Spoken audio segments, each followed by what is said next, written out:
તો આપને જણાવી દઈએ પશ્ચિમ બંગાળ રાજ્ય જે છે પૂરી રીતે કેસરિયા રંગમાં રંગાઈ ગયું છે। ઉજવણીના દ્રશ્યો પશ્ચિમ બંગાળના અલગ અલગ વિસ્તારોમાંથી સામે આવી રહ્યા છે। ઐતિહાસિક જીત અને ઐતિહાસિક સત્તામાં બદલાવ અહીં જોવા મળી રહ્યો છે।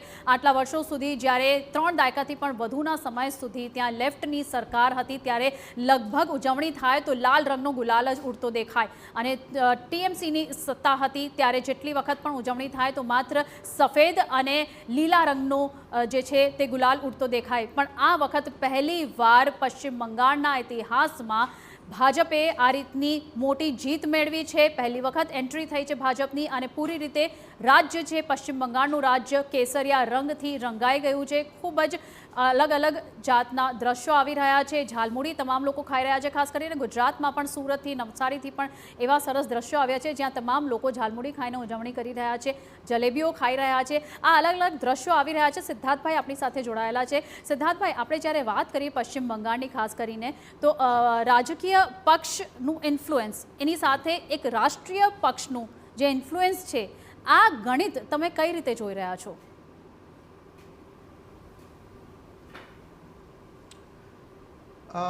રાજકીય પક્ષ અને સાથે રાષ્ટ્રીય પક્ષ, આઈ થિંક આપ કહેવા માંગો છો કે Bharatiya Janata party versus TMC જે રીતે આ ઇલેક્શન લડ્યું, પણ એમાં I think I add one thing Niruji કે આ જે ઇલેક્શન હતું એ ક્યાંક ને ક્યાંક વોટનું ઇલેક્શન નહોતું પણ એક આઈડિયોલોજીનું એક ઇલેક્શન હતું।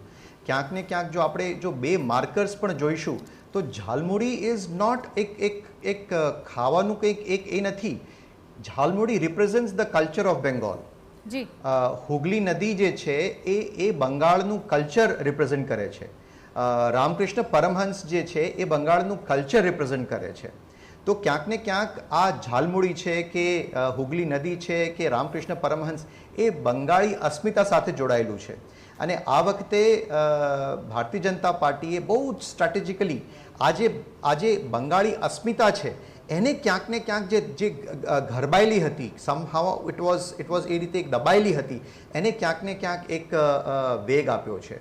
તો બે ઓપ્ટિક્સ આપણે જોઈ શકીએ કે લાસ્ટ ઇલેક્શનમાં મમતા બેનર્જી પોતાનું પગ ફ્રેક્ચર થયેલું છે, that was also an optics. અને આ વખતે પ્રધાનમંત્રી નરેન્દ્ર મોદી એક કોમનરની જેમ, એક આમ ઇન્સાનની જેમ એક આમ દુકાન પર જાય છે અને ત્યાંથી ઝાલમુડી ખાય છે અને that is also an optics, પણ it sends a big message, એક મોટો સંદેશ એ પોતાના વોટર્સને, પોતાના વોટર્સ છે એમને આપે છે that I am with the Bangla culture, જે બાંગ્લા અસ્મિતા છે હું એની સાથે છું ક્યાંક ને ક્યાંક। અને બીજી એક જો વાત કરીએ તો જે નોર્થ બેંગોલ છે, ઉત્તરી બેંગોલ, તો ત્યાંની જે એક ભાષા છે એને પણ ભારતીય જનતા પાર્ટીએ કીધું, પોતાના મેનિફેસ્ટોમાં વાત કરી કે એને પણ 8th શેડ્યુલમાં ઇન્ક્લુડ કરવાની વાત કરી। તો ક્યાંક ને ક્યાંક એક બાજુ Mamata Banerjee was totally banking on her Muslim vote bank. એમનું કહેવાય છે, પ્રશાંત કિશોરે લાસ્ટ ટાઈમ પણ કીધેલું કે એમની શરૂઆત જ થાય છે 45થી। 45 તો એમના કન્ફર્મ્ડ જે છે એ એમએલએ છે, કેમ કે એ લોકોને ખબર જ છે કે આ મુસ્લિમ વોટર્સ જે છે એ તો વોટ કરશે તો બીજા કોઈને નહીં કરે પણ ટીએમસીને જ કરશે। તો ક્યાંક ને ક્યાંક એક કોમ્પ્લેસન્સી પણ હોઈ શકે। એના કારણે જે એરોગન્સ જે ઉદ્ભવી, એક વિચાર કરો કે એક મેમ્બર ઓફ પાર્લામેન્ટ દેશના હોમ મિનિસ્ટરને કઈ રીતે સંબોધન કરે છે અને કઈ રીતે વાત કરે છે કે તમે 4 મે પછી તમે અહીંયા પગ નહીં મૂકી શકો।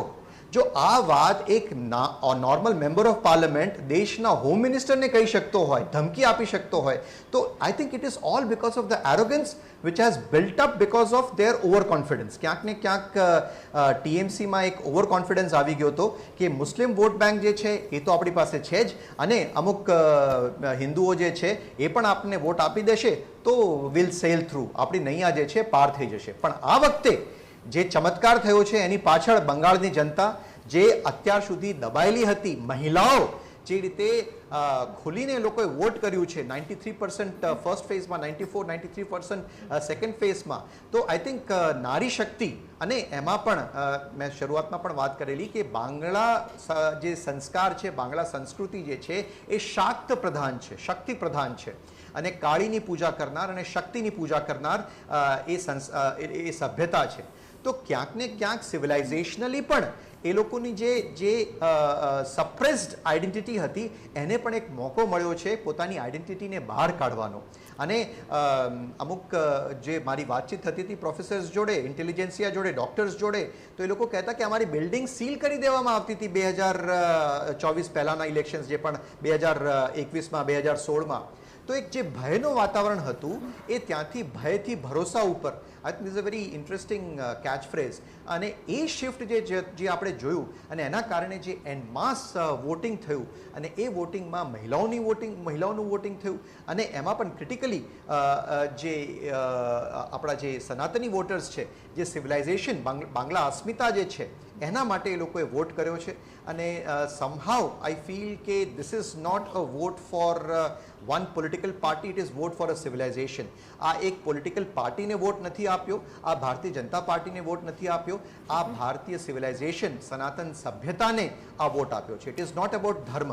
હું સભ્યતાની વાત કરું છું, હું સિવિલાઇઝેશનની વાત કરું જી છું. બિલકુલ સિદ્ધાર્થભાઈ, જે રીતે તમે પોઈન્ટ ઉઠાવ્યો છે ભય અને ભરોસાનો, વડાપ્રધાન નરેન્દ્ર મોદીએ પણ કહ્યું હતું બંગાળની જનતાને ચૂંટણી પ્રચાર દરમિયાન ભય નોય ભરોસા દાવ, એટલે કે મને તમારો ભય નથી જોવો, ડર નથી જોવો, મને તમારો ભરોસો જીતવો છે. અને એ ભરોસો ભાજપ ઉપર મૂક્યો છે. ટીએમસીના એરોગન્સ વિશે આપણે આગળ પણ વાત કરવાની છે, આસામને લઈને પણ વાત કરવાની છે, પણ હાલ રોકાઈશું એક બ્રેક માટે.